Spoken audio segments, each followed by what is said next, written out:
Alright, so welcome to my channel. My name is Don Smart. Alright, so the CEO of defunct MenzGold, NAM1, has released a statement saying that the initial claims they made, or the initial statements they told the customers to pay, which is they told the customers to pay an amount of 650 Ghana cedis for them to get verified and then get paid. That one is off the table now, and that they should not pay any amount, and that they will give them a PIN code for them to get verified and then get paid.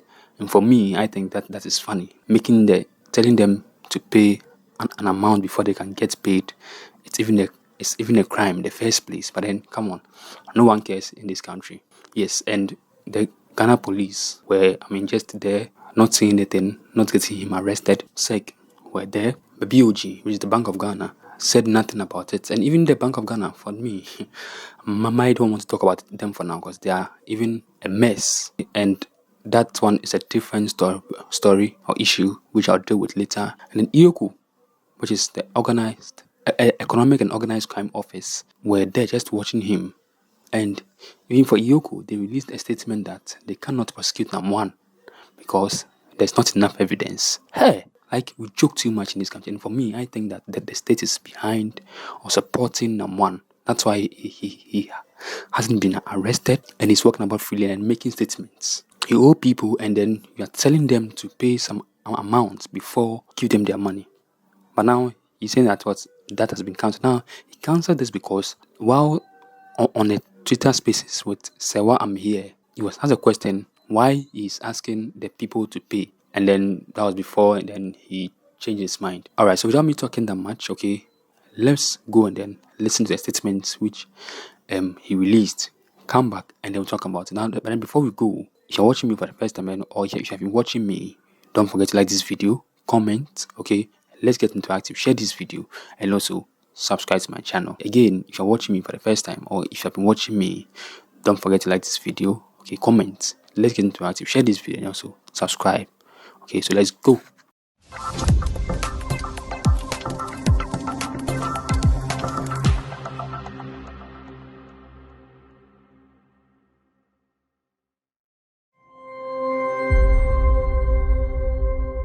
Alright, now let's dive right into the press release which MenzGold and then NAM1 released a few days ago. So all media houses and practitioners in Ghana for immediate release. It was stamped that MenzGold was there, Ghana, get verified and get paid, following concerns by some well-meaning Ghanaians and an extensive engagement with stakeholders. With respect to our 18th August 2023 press release, we have resolved as follows: that MenzGold would cease the production and printing of the PVC digital access cards, which imposes a cost burden and shall result to the printing of PIN codes only for onwards distribution at no cost, subject to the following conditions: that clients with invalid status may choose to either walk away or still, in the face of one or several of the 10 invalidity status reasons provided, adamantly proceed to seek redress or review of the invalidity determination, which shall come at a fee to avoid the abuse of our time, human and logistics resources. So now let me explain this one. So before this statement was released, he issued a statement earlier on, telling people to fill some form to make them valid to be able to get their monies. And it's crazy, okay? Don't you have the documents of the people you owe?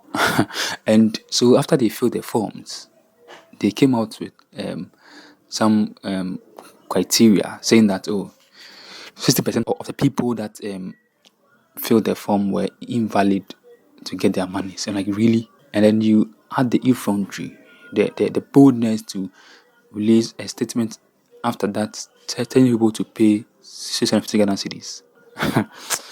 Alright, so it seems like this matter, Charlie, it will go on for a long time.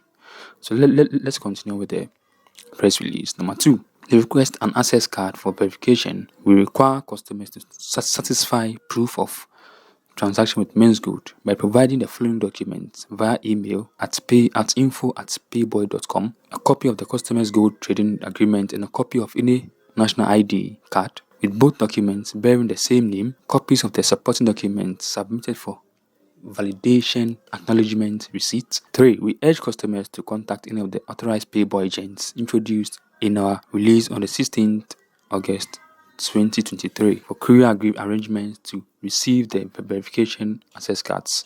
4. Please note that by this development, the roadmap outlined in our 9th August 2023 release shall be unaffected. The verification exercise is still scheduled for 14th August 2023 to 14th September 2023. MenzGold Ghana Limited. Alright, for me, I think this is funny.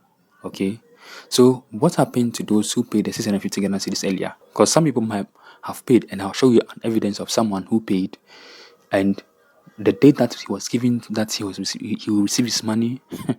It's even funnier. Okay, he even gave them. He said that person will get his money in 2 years' time, and how sure are we that this man would even pay the money? Because he has already come out with these things already.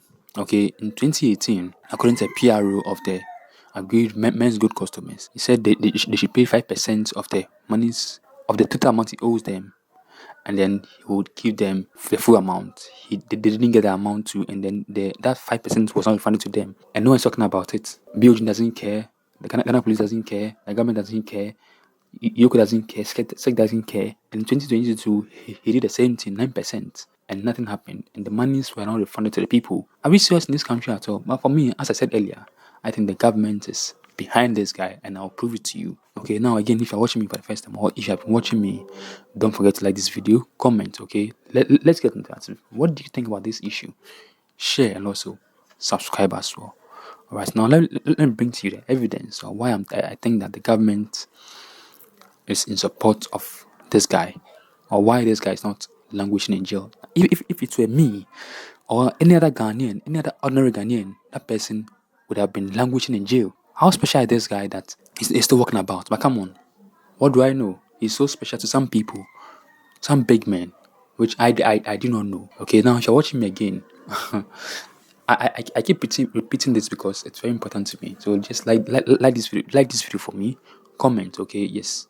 What do you think about this issue? Share and also subscribe as well. So now let me bring to you the what someone got after filling the form, which after paying the 650 and filling the form, what they got and what they were told the date they were to receive the money. It's funny.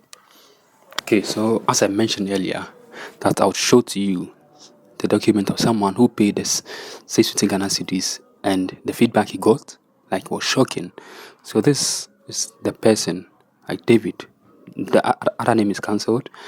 So the bullion account number, good quantity 24, good quantity valued at 48,000. And then so he was like, "Dear cherished client, congratulations on your successful indebted gold trade transaction validation. Kindly note that you are scheduled for payment of your gold quantity value on or before 2025, March 20th.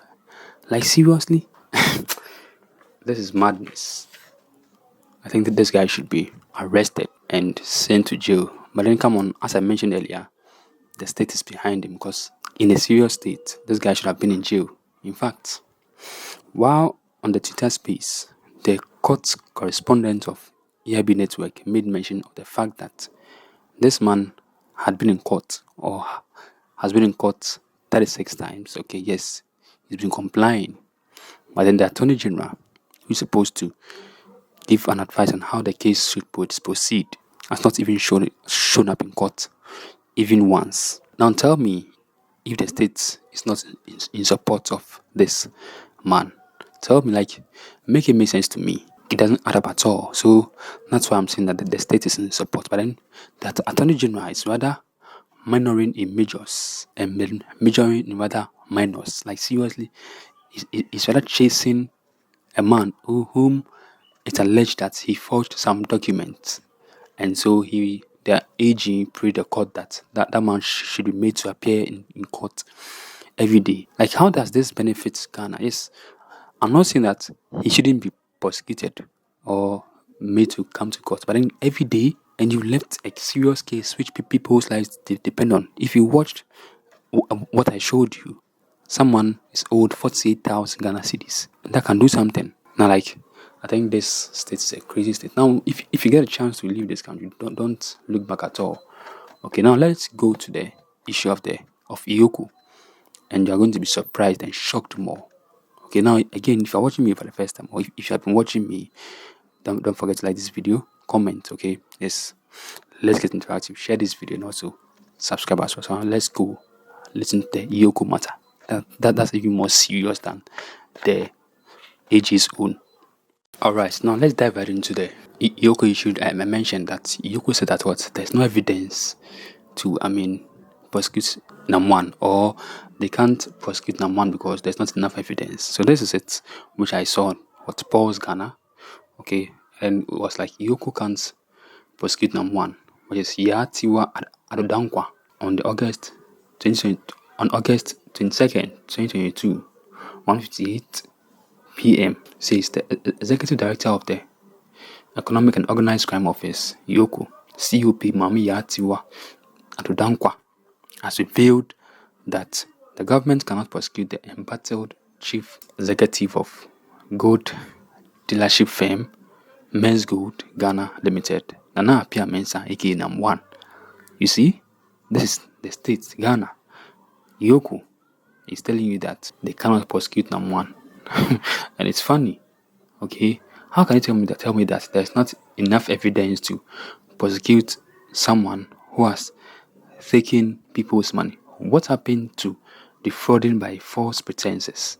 Okay, now let me show you, or let me continue on with what she said. He was initially charged for money laundering and defrauding by false pretenses, as I mentioned earlier, okay, by taking deposits without a license, and has since been going in and out of courts, facing over 50 charges. COP Tiwa Adodankwa said the state had looked into prosecuting NAM1, but there is insufficient evidence to give rise to a realistic prospect of convicting him of any criminal offense arising from the circumstances of his Ponzi scheme activities.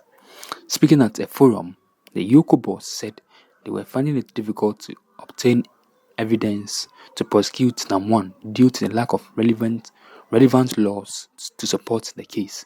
Hey, like seriously, what happened to defrauding by false pretenses?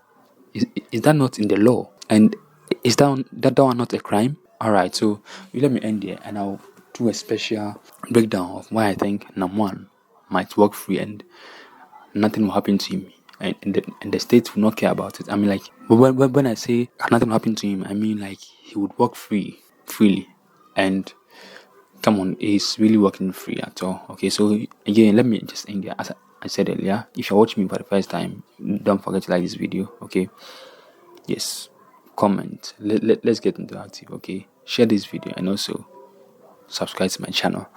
If you're watching me for the first time, again, don't forget to like this video. Okay, yes, comments. Let's get interactive. Share. What do you think about this issue? And for me, I think this is crazy.